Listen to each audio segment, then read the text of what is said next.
Hey everyone, my name is SeniorMars. You might have seen some of my videos, might have not. If not, well, this can be kind of weird. But anyway, I wanted to update you guys. Uh, I know some people might care, and to be frank, this is not for anyone else other than me. But I think that sometimes being able to convey my thoughts is might be able to help other people because I definitely don't think I'm alone in so many things I'm going to say. So let's just say, let's just be clear. This is going to be live talk number one. Technically, I have zero, and that was a good one. I kind of want to restart. I think this is kind of sort of a good new start. So let's just start. Um, I'm Senior Mars. I make some terminal YouTube videos. I would say math videos. Some may disagree, but that's what I like to see them as. And for almost a year now, I haven't uploaded anything on my channel. Um, I guess why one of the reasons why I'm trying to, I guess, reframe this is because I want to take my YouTube channel a bit more seriously. Not serious as in like making this a career, but serious as in I want to upload more of my creative projects through any sort of medium or format. And YouTube is going to be one of them.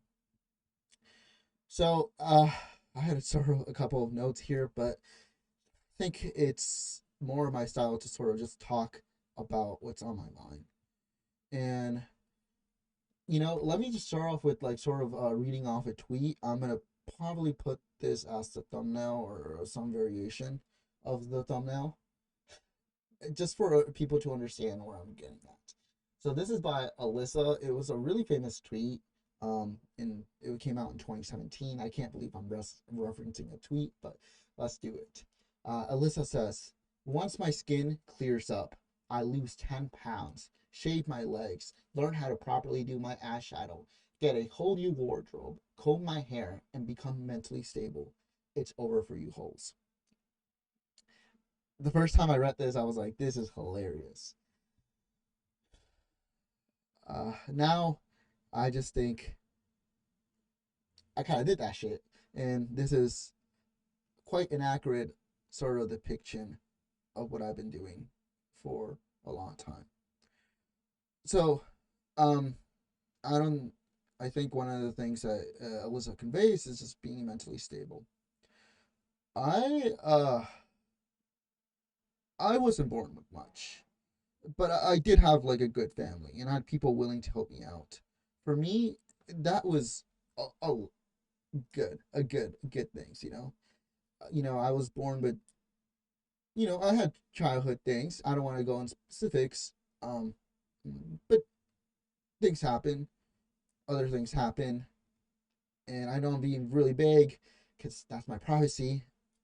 And but I do want to share this. I remember, being like 11 and sort of onwards. I don't. Okay. I guess I gotta specify this. When the first time you sort of gain consciousness, I think for most people it was like around the years of like 4 or 5.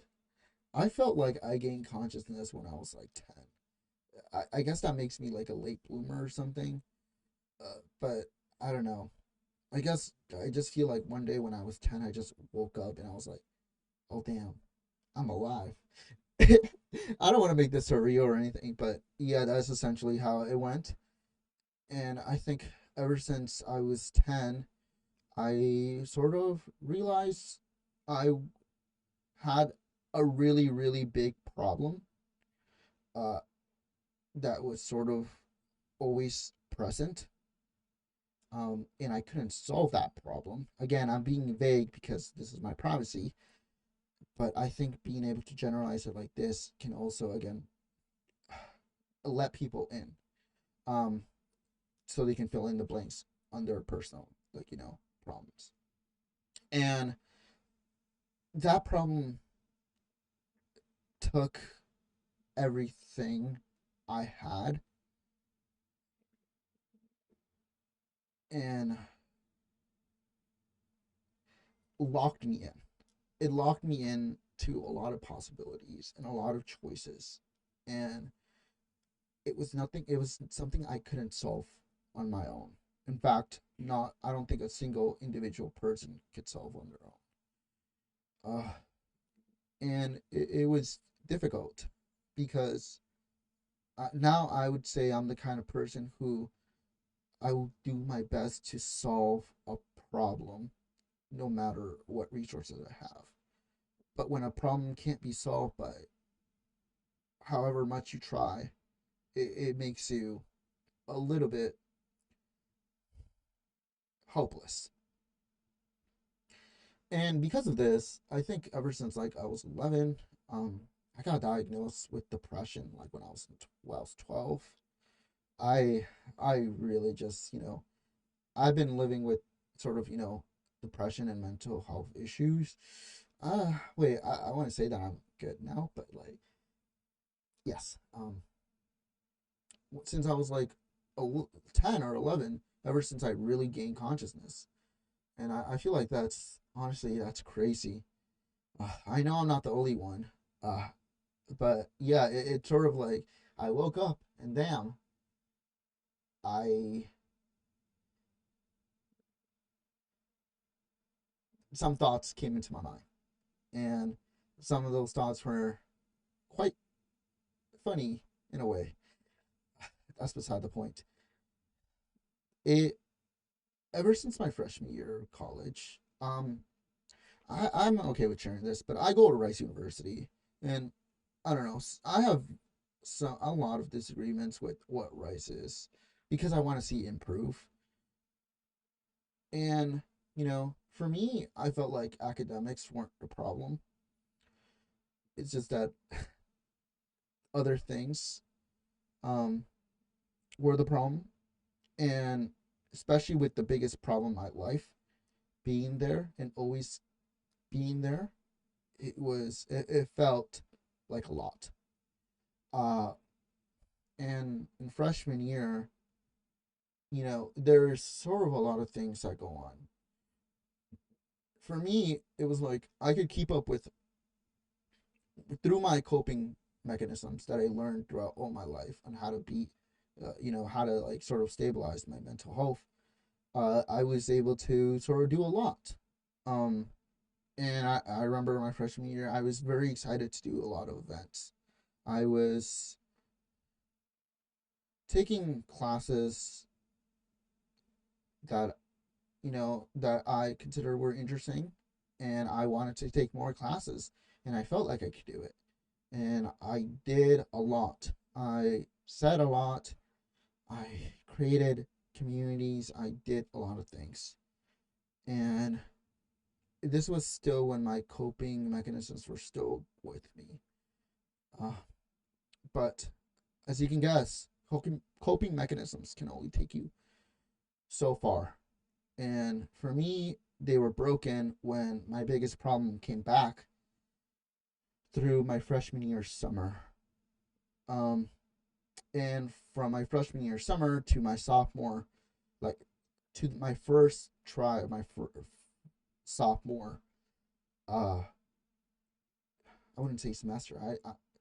I went through a lot. Um, and it set me back so much. But I don't want to phrase it like set me back. Let me rephrase that, please. It made me those months made me realize how much further I had to go, and made me realize a lot of my current reality. Um, I think sometimes you just have events that force you to do some like retrospective reflection, introspection. Let's say it like that. Um, and they're difficult because reflecting is uncomfortable sometimes, and especially when the problem cannot be fixed by you. And I had to take a medical leave. I had to take a medical leave because how that situation and a particular event that was out of my control impacted me. Um, and it was weird. It was uncomfortable. It was challenging, but I eventually, you know, set myself and realized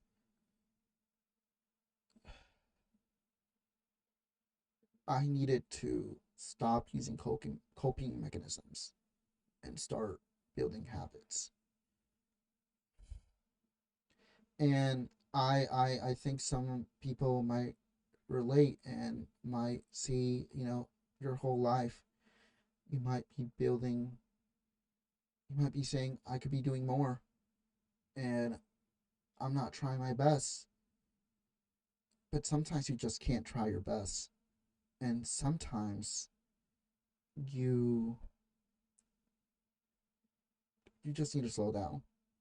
And I had to slow down in order for me to realize, to get rid of the bad habits, to reinvent myself.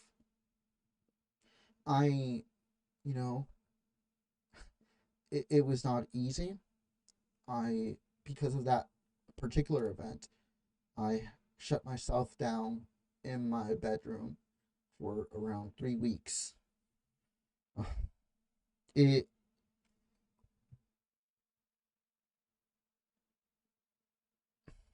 I, it was something. And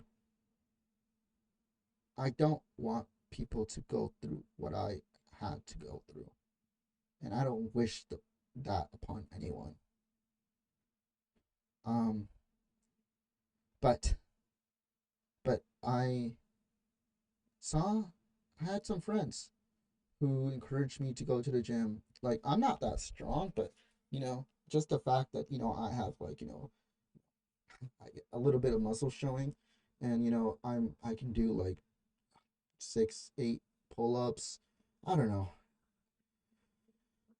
My whole point in this whole thing is I started building habits. Um, really nice habits. I forgot who said this. Please correct me. But someone along the line said something like, uh, I don't, I'm not advocating against medication, like SSRIs. All I know is that if you don't go outside, go to the gym, talk to people, just stay inside your whole room, you're not giving your body a fighting chance.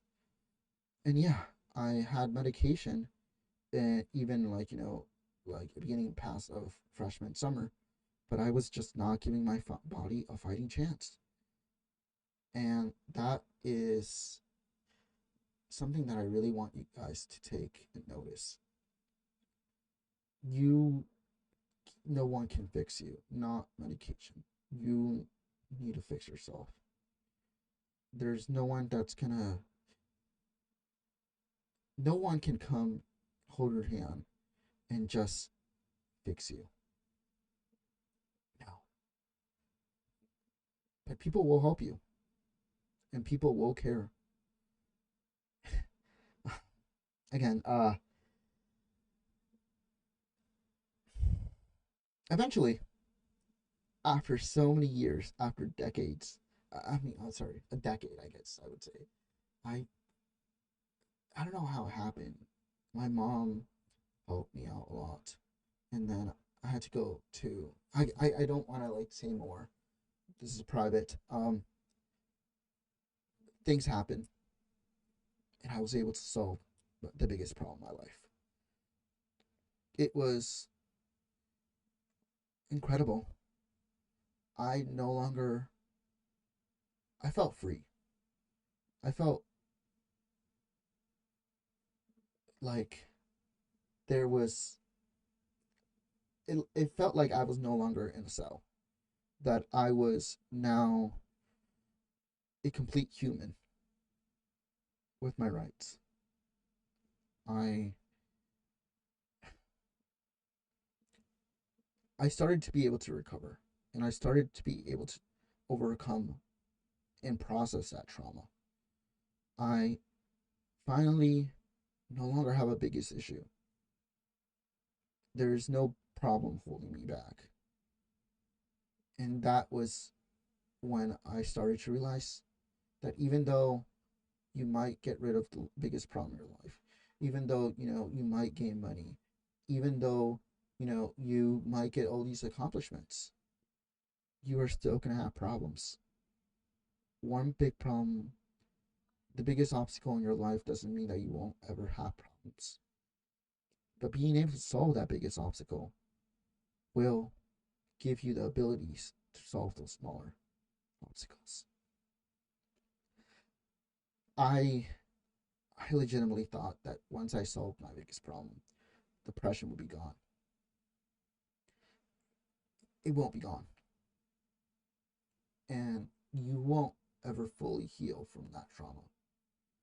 But what you can do, and what it's so amazing, is that you will learn how to overcome every other problem. Everything is going to become easy. Well, like, let me get that right. It won't be it won't be easy per se, but it will be smooth. And yes, you might have, life is like, I don't like to say this phrase because I don't like generalizing, but you could see it's like a roller coaster. Yes, you will have dips, but it will be smooth. That's incredible. Once I started solving my biggest problem, I realized, damn, I have smaller issues. I have smaller problems. Uh, sometimes when you're fighting for survival, in case for me, I would describe it fighting for survival. You focus on only the biggest thing, and you won't ever see the little. I wouldn't even call them imperfections, but negative traits. And it wasn't until a year after I was able to solve my biggest problem that I really just found out how much I still need to improve. But again, something happened. I am no longer that person who was 10 and was depressed. Somewhere along the lines, I understood. No, I realized that I am not going to be perfect. And I have regrets. I have a lot of regrets. And you know, I'm not a perfect person, and I haven't sometimes, or people see a negative side of me. But despite that, slowly but surely, after processing your trauma, after understanding and doing a lot of things, it's going to take a long time. But you're going to start loving yourself. You will look at yourself in the mirror, be like, okay, there's a problem, there's things to do, we'll do them. It's not going to be quick. You might not do them straight away, might not solve them straight away, but you'll be able to challenge them, and you'll be able to at least start an attempt. And that is so beautiful. I'm at peace that I know that I can solve future problems that may come towards me. I'm at peace that I no longer need to sort of hide myself. And I'm at peace that I now have processed enough of my trauma to really grow as a person. To be frank, one of the reasons I haven't posted for a whole year is because I always felt freshman year me knew it was way more intelligent than I was. I don't know if that makes sense, but freshman year me with all those coping mechanisms, even though he was he was going through a rough time, he could still do stuff. And it wasn't until recently that I've been doing stuff again. But I believe in myself now. The creative juices are flowing inside me. Everything is becoming so easy, straightforward, I would say. It feels like everything I read, everything I touch, everything that I talk about is now making sense to me. And it feels that these are all just pieces that I can control. I am now fully confident that I can make it far. There's nothing holding me back. Some people say the limit is the sky. I don't think I have limits anymore. And I finally found out what my goal in life is and what I want to do in life. I don't want to share that for now. Um, I don't want to clickbait, but I do have it, and I'm completely serious in completing this goal because it's important to me. And in a way, I realized that it took me all my life. Well, I'm, I'm I'm a rising junior, but so it's kind of silly, saying it in this manner all my life, but it's everything I've experienced so far has been building up to defining this goal and starting to challenge it. I know I can challenge it.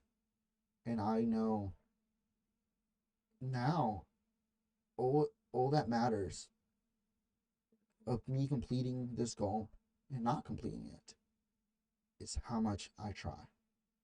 It's up to me. And I know, but that's crazy. I never felt in my life before this that something could be solved if I wanted to. Because all my problems thus far were, in a way, out of my control. I want to leave it. Um, my whole point of this video that I really want to get at is life. I don't want to say it that way. You know, you will have problems. You will encounter walls. You will feel stuck at some point of your life.